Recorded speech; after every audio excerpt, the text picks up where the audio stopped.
नमस्कार दोस्तों, आप देख रहे हैं सोशल न्यूज। मैं आपके साथ मोहम्मद अकरम। इन तस्वीरों को दिखाने का सिर्फ एक मकसद था ताकि मैं आपको बता सकूं कि देश की असल सच्चाई क्या है, देश किस तरीके के हालातों से जूझ रहा है। जहां पे आपको गोदी मीडिया ये बताते हुए नहीं थकती कि देश बहुत आगे बढ़ चुका है पिछले 8 सालों से, आपको सरकार के फायदे गिनाते हुए नहीं थकती।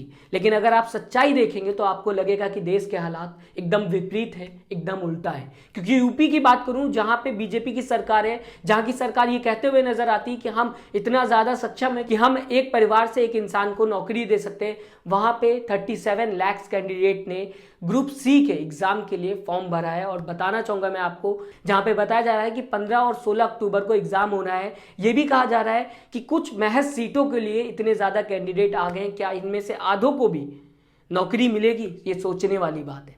जहां पे सरकार लगातार ये कहते हुए नजर आती है, जहां पे सरकार लगातार चुनाव में लगी रहती है, जहां की सरकार इस बार हिमाचल और गुजरात में कई ऐसे दावे करेगी, वहां पे पुराने प्रदेश में जहां पे चुनाव हो चुका है वहां के हालात ऐसे हैं। अब आप सोचिए, बच्चे एग्जाम सेंटर तक कैसे पहुंचेंगे और क्या इनकी फिजिकल हालत ऐसी रहेगी या मेंटली हालत ऐसी रहेगी कि ये एग्जाम में जाकर ठीक तरीके से पेपर भी दे सके। क्योंकि जो परिश्रम ये लगातार करते हुए नजर आ रहे हैं, इसके बाद मुझे तो नहीं लगता ये एग्जाम सेंटर में ठीक तरीके से मेंटली पहुंच पाएंगे। आप देख सकते हैं इन तस्वीरों के अंदर, जहां पे एक बोगी के अंदर बच्चे, जहां पे सामान भरा जाता है, वहां पे बैठे हुए हैं। सीट तक नहीं खाली है, जमीन तक नहीं खाली है, जमीन देख भी नहीं सकते आप इन तस्वीरों में। आपको मैं दूसरी तस्वीर दिखाना चाहूंगा कानपुर की, जो बताई जा रही है, जिसको लेके लगातार लोगों में आक्रोश है, लगातार लोग लिखते हुए दिखाई दे रहे हैं। ये प्लेटफॉर्म है, कोई सब्जी मंडी नहीं है, जहां पे लोग लगातार दिखाई दे रहे हैं आपको। यहाँ पे बच्चे सिर्फ इस उम्मीद से खड़े हुए हैं कि शायद उनको कल की नौकरी मिल जाएगी, जो मुझे नहीं लगता कि मिलेगी। क्योंकि 37 लाख कैंडिडेट है और महज गिनती की सीटें हैं। ऐसे में कैसे ये कहा जा सकता है कि आधों को भी नौकरी मिल जाएगी, आधों को भी रोजगार मिल जाएगा? क्या प्रधानमंत्री नरेंद्र मोदी इस बात का जवाब देंगे जो उन्होंने खुद कहा था कि हर साल 2 करोड़ रोजगार देश में पैदा होंगे, हर साल 2 करोड़ रोजगार अगर हमारी सरकार आ जाती तो हम देंगे?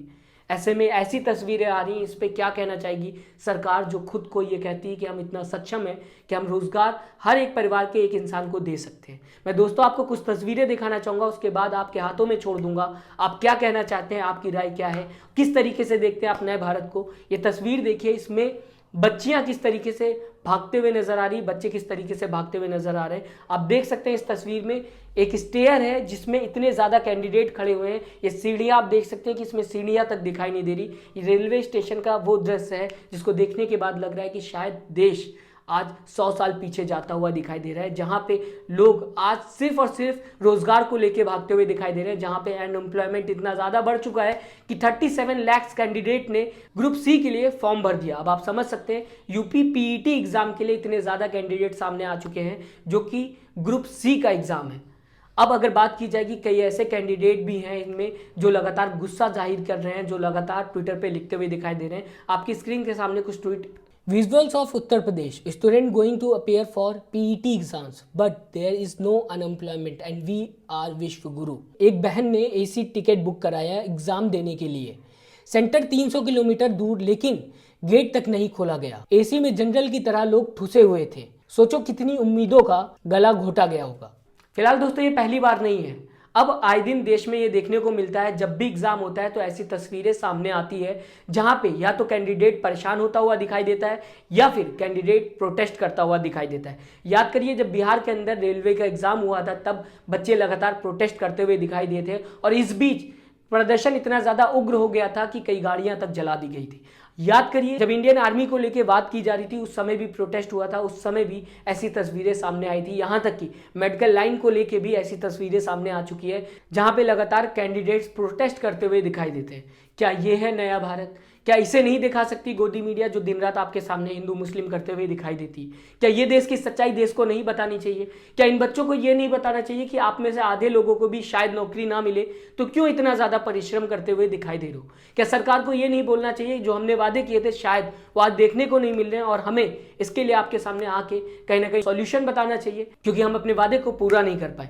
क्या इस देश को ये पूछना नहीं चाहिए उस सरकार से जो ये कहती थी कि हम 2 करोड़ रोजगार देंगे और आज वो रोजगार देखने को नहीं मिल रहे हैं? दोस्तों आप हमें कमेंट करके जरूर बताइएगा आपकी राय क्या है, आप किस तरीके से देखते हैं इस वीडियो को, जहां पे बच्चे भागते दौड़ते दिखाई देते हैं और इतने ज्यादा तादाद में बच्चे आ गए हैं ग्रुप सी के एग्ज़ाम के लिए, यूपी पीईटी एग्ज़ाम के लिए, जहां पे 37 लाख कैंडिडेट हैं। क्या इनमें से आधों को भी, जैसा कि मैंने अभी आपको बताया, कि रोज़गार मिल पाएगा कि नहीं मिल पाएगा? आप अपना कमेंट ज़रूर दीजिए, हमें बताइए आपकी राय क्या है। और अभी तक अगर आपने हमारे चैनल को सब्सक्राइब नहीं किया तो ज़रूर सब्सक्राइब करिएगा लेटेस्ट न्यूज़ के लिए। अपना ख्याल रखिएगा। नमस्कार। चैनल को लाइक, शेयर एंड सब्सक्राइब करें और बेल आइकन दबाना ना भूलें।